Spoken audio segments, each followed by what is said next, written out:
भागलपुर लोकसभा आम निर्वाचन 2024 की सरगर्मी तेज हो गई है। वहीं भागलपुर के जिलाधिकारी डॉक्टर नवल किशोर चौधरी आए दिन मतदाताओं को जागरूक करने के लिए बैठक आयोजित कर रहे हैं। इसी बाबत आज भागलपुर के सुंदरवती महिला महाविद्यालय की छात्राओं ने मतदाताओं को जागरूक करने के लिए रैली निकाली, जिसको लेकर जिलाधिकारी डॉक्टर नवल किशोर चौधरी ने हरी झंडी दिखाकर रवाना किया। इस रैली के दौरान महाविद्यालय के प्रभारी प्राचार्य, शिक्षक समेत दर्जनों छात्राएं मौजूद थी।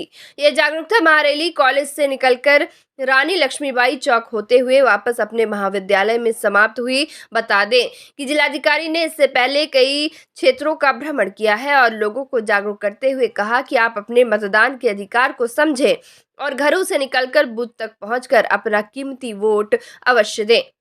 सबको जागरूक करेंगे कि सब जा कर के वोट डालें। जिनका मतदाता लिस्ट में है वो थोड़ा सा टाइम निकाल के जा कर के वोट डाल के आए। क्या होगा इससे हमारे देश में विकास आएगा। आप अवगत हैं कि 26 अप्रैल को हमारे इस भागलपुर लोकसभा में चुनाव है और इसको लेकर के हम लोग बच्चों को जागरूक कर रहे हैं, खास करके युवाओं को जागरूक कर रहे हैं। जो युवा वोटर लिस्ट में इनरोल्ड हैं, जिनकी उम्र हो चुकी है, वो तो वोट डालें ही, साथ ही जो अन्य युवा जो वोटर लिस्ट में इनरोल नहीं है, उनको मैंने दायित्व दिया है कि अपने परिवार और सगे संबंधी सभी को वो जागरूक करें कि जो भी हमारे वोटर हैं उस 26 अप्रैल को वोट ज़रूर करें। और एक अहम बात आपको बताना चाह रहे हैं कि चुनाव में जो वोटिंग का समय है सुबह 7 बजे से शाम के 6 बजे तक है। कई हमारे ऐसे मजदूर बंधु हैं जो सवेरे खेत पे काम के लिए निकलते हैं, तो उनके लिए वक्त है कि शाम को भी वोट डालें। यदि कोई लेट से काम पे निकलते हैं तो वो चुनाव में वोट डाल करके ही निकले, ताकि उन्हें एहसास हो कि इस लोकतंत्र में उनकी अहम भागीदारी है और उनको एहसास हो कि उन्होंने अपने मर्जी से अपने नेता को चुना है।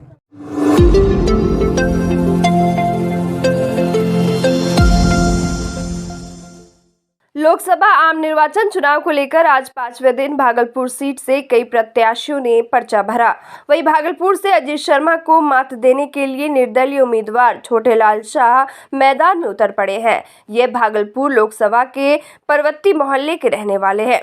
छोटेलाल शाह डिप्टी मेयर के पद पर भी चुनाव लड़ चुके हैं। वहीं उन्होंने सीधा अजीत शर्मा पर निशाना साधते हुए कहा कि वे अपनी जनता की जीत हासिल करना चाहते हैं और अजीत शर्मा को इस मैदान में भारी बहुमत से हराना चाहते हैं। वहीं छोटेलाल शाह ने नॉमिनेशन फाइल करने के बाद जय श्री राम के नारे से हुंकार भरा और कहा कि उनकी जीत सुनिश्चित है। इस बार के चुनाव में अजीत शर्मा किसी भी हालत में रेस में नहीं है। दूसरी ओर अखिल भारतीय परिवार पार्टी के द्वारा कहलगांव के मुकेश कुमार ने भी नामांकन दाखिल किया। उन्होंने कहा कि अपने क्षेत्र का चौमुखी विकास हमारा प्रमुख एजेंडा रहेगा। वहीं तीसरे प्रत्याशी के रूप में निर्दलीय हरे राम निराला यादव ने नामांकन पर्चा भरा। नामांकन करते ही उनके समर्थकों ने उन्हें फूलमाला पहनाकर स्वागत किया। तमाम भागलपुर की समस्याओं के साथ हम मैदान में आए हैं। शिक्षा है, स्वास्थ्य है, सड़क है, नाला है और रोजगार है। इन सभी मुद्दों के साथ हम भागलपुर में आए हैं। देखिए, हमारा मुद्दा तो हम लोग पिछले 2 वर्ष से पूरे देश में जनता जो कर्ज में दबी हुई है उसके लिए हम लोग आवाज़ उठा रहे हैं और कर्जे के कारण जो जनता मर रही है उसके लिए आवाज़ उठा रहे हैं। उनको बचाने के लिए आज हमें सड़क से संसद तक का सफ़र तय करना पड़ रहा है। हम लोग सड़क पे भी आए, सरकार के पास भी गए, सरकार से हाथ जोड़े, विनती किए, लेकिन वहाँ भी कुछ सुनवाई नहीं हुआ। अदालत में गए, सुप्रीम कोर्ट में, अदालत में भी हमारी सुनवाई नहीं हुई। जनता मर रही है, इसके लिए हमें अब जनता की अदालत में आने की ज़रूरत पड़ी। तो आज हम जनता की अदालत में आने के लिए अपना पहला कदम रखें और आगे से अब जनता ही तय करेगी कि सदन में किसे भेजना है। इसका होगा भागलपुर की जो समस्या है उसका होगा। बेरोजगार नौजवान जो है उनको जो है उनके डिग्री और सम्मान के आधार पर उनको जो है रोजगार मिले, यह मुद्दा होगा। ग्रामीण क्षेत्र में रोड की मुद्दा है। विक्रमशिला विश्वविद्यालय जो खंडहर में तब्दील है उसको निखारने का काम होगा, यह मुद्दा होगा मेरा।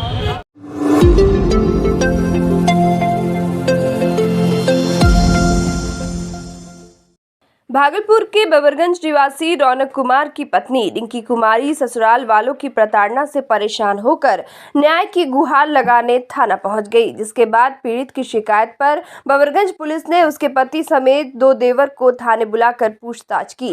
रिंकी ने अपने आवेदन में कहा कि 2022 में उसकी शादी हुई थी। शादी के 2 माह तक सब कुछ ठीक रहा था। उसके बाद दहेज में मोटी रकम की मांग की जाने लगी, जिसे नहीं देने पर उसे तरह तरह से प्रताड़ित किया गया।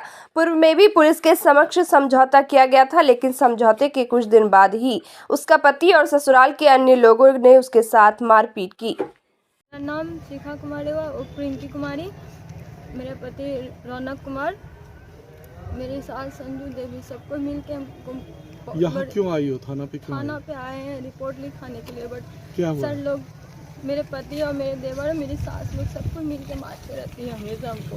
क्यों? पैसा मांगती है। किस बात के लिए पैसा मांगती? बोलते हैं कि 4 लाख रुपए लाओ, अपने पापा से मांगे तो तुमको सुखी से रहने देंगे, नहीं तो नहीं रहे। इसको आज मार पीट किया है इसका पति, इसका सास, दो देवर मिल करके पूरा मारा है सर। इसका मोबाइल छीन लिया सर। हमको दूसरा आदमी से पता चला सर, तब हम जो है 11 बजे हमको पता लगा।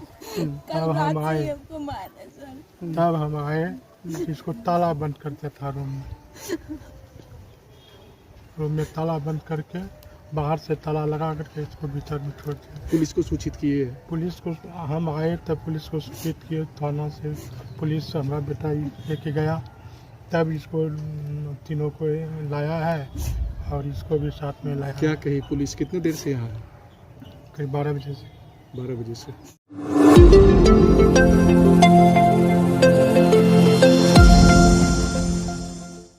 इंडिया गठबंधन की ओर से भागलपुर सीट से कांग्रेस पार्टी के अजीत शर्मा उम्मीदवार घोषित किए गए हैं। कल कांग्रेस उम्मीदवार अपना नामांकन दर्ज कराएंगे।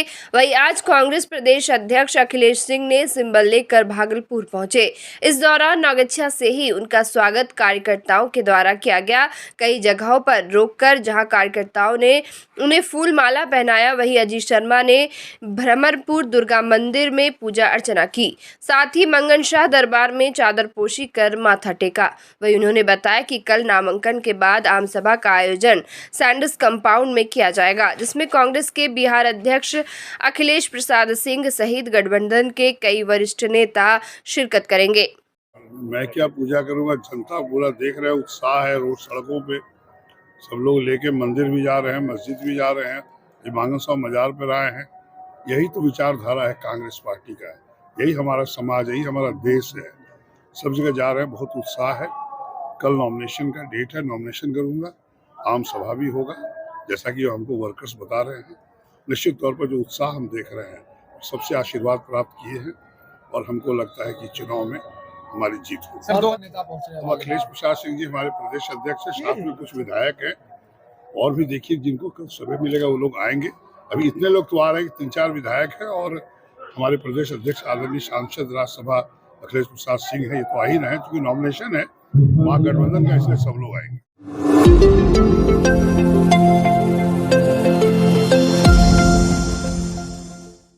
तिलका मांझी भागलपुर विश्वविद्यालय में बिजली को लेकर विकट समस्या उत्पन्न हो गई है। दरअसल भागलपुर विश्वविद्यालय के ऊपर करोड़ों रुपए का बिजली बिल बकाया है, जिसकी वजह से बिजली विभाग के द्वारा विश्वविद्यालय एवं उनके सभी विभागों का बिजली कनेक्शन काट दिया गया है।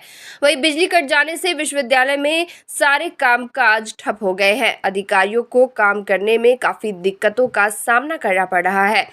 इसी बाबत आज कुलपति की अध्यक्षता में विश्वविद्यालय के अधिकारियों के साथ एक अहम बैठक आयोजित की गई, जिसमें कुलपति ने बिजली विभाग के इस अड़ियल रवैये की घोर निंदा की। इस बैठक में कुलपति ने अधिकारियों को इसके समाधान को लेकर वार्ता करते हुए कहा कि बिजली विभाग का ग्रिड हमारे विश्वविद्यालय के जमीन पर अवस्थित है। बिजली विभाग के द्वारा अब तक विश्वविद्यालय को जमीन का कोई भी शुल्क किराया नहीं दिया गया है, इसलिए पहले बिजली विभाग विश्वविद्यालय को अपने विभाग का किराया दे, उसके बाद विश्वविद्यालय बिजली कनेक्शन का भुगतान करेंगी। इस संबंध में विश्वविद्यालय के पीआरओ डॉक्टर दीपक कुमार दिनकर ने कहा कि बिजली मामले में कुलपति के द्वारा बैठक की गई है और इस मामले पर कई महत्वपूर्ण निर्देश दिए गए हैं। इस मामले पर गंभीरता से विचार कर इसका समाधान निकाला जाएगा। बिना हमारे किसी विश्वविद्यालय अभियंता की उपस्थिति में बिजली विभाग के अधिकारियों ने उसको बदल दिया। ये कहीं ना कहीं गलत हुआ है, उसको रिव्यू हम लोग कर रहे हैं। और ये फिजूल का बिल जो भेज रहा है उस पर हम लोग बहुत गंभीरता से इसको लिए हैं। माननीय कुलपति ने बहुत ही गंभीरता से लिया है इन मामलों को, और हमारा पक्ष यही है, जमीन पर उसका पावर ग्रिड है, हम बिजली बिल भुगतान करने को तैयार है, आपस में निगोशिएशंस करें। है उसमें तकरीबन कहा जा रहा है कि 12 करोड़ कुछ लैक्स का मामला है।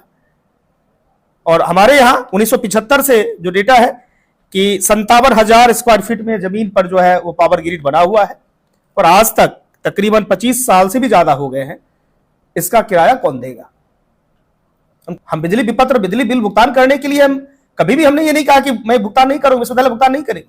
विश्वविद्यालय भुगतान करने को तैयार है, बशर्ते कि हमारी जमीन पर आपने बिजली पावर ग्रिड बना के रखा है, तो हमारा जो रेंट होता है नियमानुसार उस रेंट को आप हमें दीजिए। बिल्कुल कई दफे बात हुई है और लिखित रूप से भी हम लोगों ने एग्रीमेंट बनाया था, लेकिन बिजली विभाग के अधिकारियों ने उस पर दस्तखत करने से मना कर दिया है कि बिजली विभाग अनावश्यक रूप से विश्वविद्यालय के कार्यों में व्यवधान उत्पन्न कर रही है।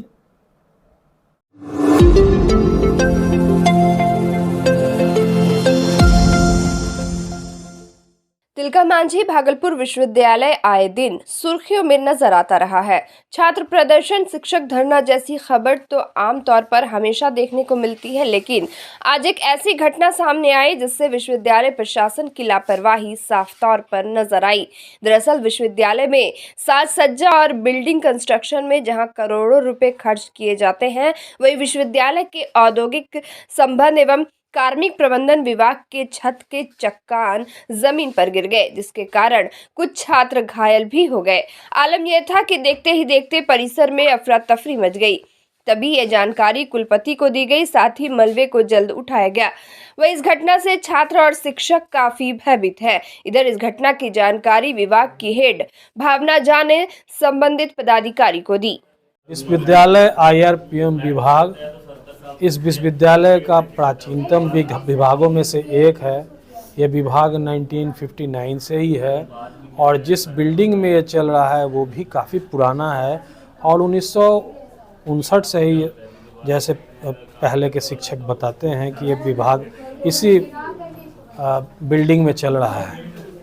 तो ये विभाग के बिल्डिंग की जो स्थिति है वो काफ़ी जर्जर है और किसी भी समस्या को निमंत्रण देती है। तो इसके विषय में कई बार विश्वविद्यालय लिख के दिया जा चुका है और वर्ष 2023 के दिसंबर माह में 16 दिसंबर को माननीय कुलपति भी आए थे। उनको मेरे आग्रह पे वो आए थे और बिल्डिंग की फिजिकल वेरिफिकेशन, भौतिक निरीक्षण करने के बाद उन्होंने खुद कहा कि बिल्डिंग की जो स्थिति है वो बहुत ख़राब है और उन्होंने विश्वविद्यालय अभियंता को कहा कि इसको कल ही JCB बुलवा के तुड़वा के नए बिल्डिंग की व्यवस्था की जाए। ये विश्वविद्यालय प्रशासन का माननीय कुलपति का आश्वासन दिया गया था। तो 16 दिसंबर को ये बात कही गई थी और बिल्डिंग की स्थिति चूँकि इतनी खराब है, इतनी पुरानी बिल्डिंग है, तो कभी कोई भी हादसा हो सकता है। हर एक चीज़ का आयु होता है, इस बिल्डिंग का भी एक आयु है।